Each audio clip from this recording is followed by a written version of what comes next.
Okay, so we took the axle out of the back of the car last night. They took the axle out. Brady welded it up. It's in the bucket of the tractor now. We're going to go pressure wash it and paint it so it looks nice, and then put it in the car, and then hopefully get disc brakes on the car. And degrease it, let it dry, paint it, and then we'll bolt the brakes on it. It's ready to go in the car. And that's our project. That's our project for today. Okay, we got the axle all painted, and now we just wait for it to dry. My voice is cracking. Anyways, this is all painted. We wait for it to dry, then we put it in the car, and then we can get it off the jack stands, and Boyd can fucking run it because he just insists on hearing it without a muffler. I don't insist, I recommend it. Okay, so axle is in. Axle is in. Now what's next? He's putting the cowl tracks back on. You mean after the axle? Just keep going. He's putting the cowl tracks back on. And then we gotta loosen the shackles up because we have them really tight. Like get them to a relaxed point. We gotta put the rotors on. Cut the backing plates for the caliper brackets. So they'll go over the axle and onto the axle housing. Then we could probably bolt the calipers on and start tripping out on the brake line. Boyd's in the fetal position. Boyd's gonna blow his fucking rear mirror too. I think I did. Check yourself before you wreck yourself. Man. It was more of my butt cheek cramping, dude. You need to work your glutes out.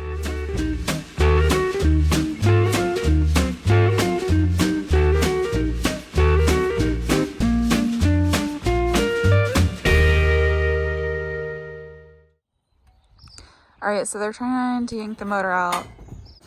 We got most of the dash out of the car last night, and Brady bolted down part of the seats to see where we want them to sit. Getting worse and worse the higher we go.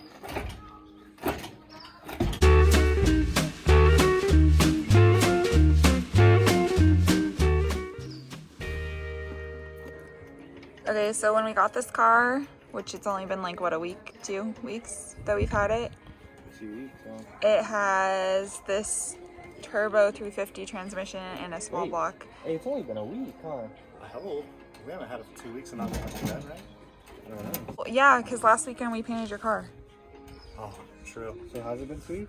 Yeah. I've only lived a week while we've had this Well, car. say it's only been a week. It sounds a lot better. Damn, that little pen's kicked the rod before, dude. It's got acne on the bottom. Anyway, so we're taking this motor out because it's not going to be what we want for a daily driver. And I think we're going to put it in Boyd's car. And then this transmission, apparently, it only goes 55 miles an hour because it only has 3 gears.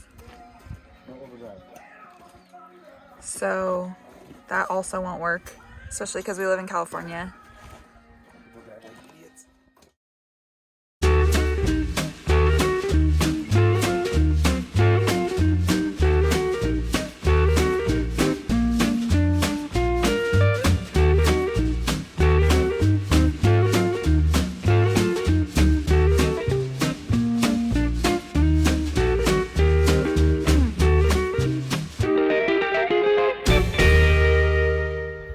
Took me,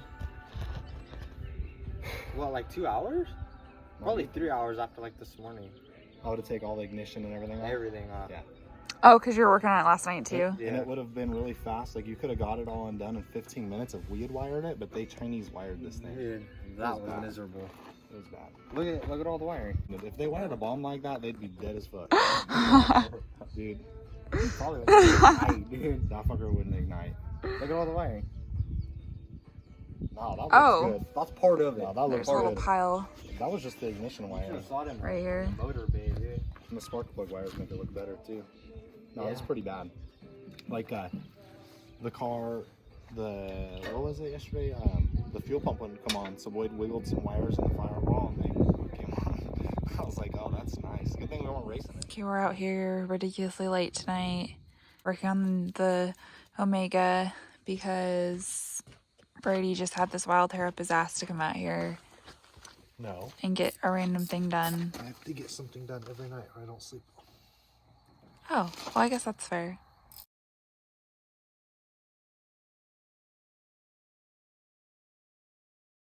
So this brake kit was for 80s.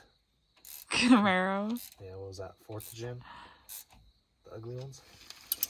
And so they're way different. So we had to cut, because we didn't want to take the axle shafts back out again. We cut slots in the bottom of the backing plate so it'll slide down around the axle shaft and go on. And then we had to re-drill the backing plate holes so that they'd work on this 10-wheel. And they do. They do. In my defense, Brady was like, I did say pull the trigger. I know. not only that, but you had me looking for 80s or 90s Camaro brakes. Yeah, because my dad had said, my car's got 80s Camaro brakes on it, and I think it does. But he obviously does this kind of stuff and enjoys it. We wanted to. Well, at the time that he did it, nobody sold a disc brake conversion for a 10 and 12 volt Chevy. So he had to make his stuff anyways. And so he found an 80s Camaro at the junkyard or something. I guess how you would do that, right? How hard, on a scale of 1 to 10, was it to convert it to this axle? It wasn't that bad, actually. I mean, notched out the bottom of the backing plate, put it on, and just took a Sharpie.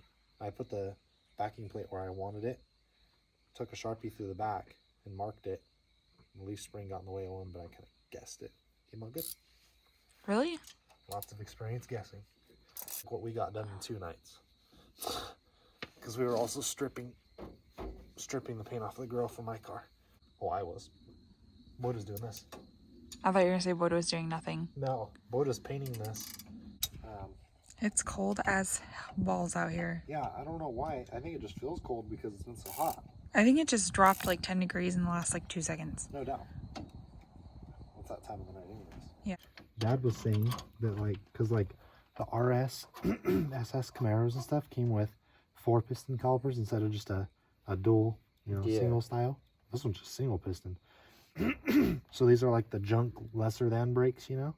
He was telling me that they used to, Dad and whoever would take and put these back on them because the 4 piston ones seized up more often. Oh. Which personally I've had a lot of problems with caliper seizing up. It's like the only thing that's gone wrong with my great truck. Yeah. What did you drop over here? It was a hose. It's under my chair. That just goes in between the pads to keep them from walking on the way here, you know what I mean? No. You Dude, look how close that is. You're way too excited. Because normally, every disc brake setup I put together, because disc really? brakes have a lot of drag. And they will when you put fluid in them and mat them. Okay, so we're here with my soft brake lines and the brakes. Brady's trying to figure out how much of the hard brake line he has to cut off, I guess, and then replace because it's too long for what we got going on down here. But I guess that's the goal this weekend, is to get the brakes lined, get the brakes plumbed. It's Easter weekend, so we got that as a little bit of a setback, but it'll be okay. I'm pretty sure the Easter Bunny's not bringing us brake lines or an LS3 motor or 4L60 tranny.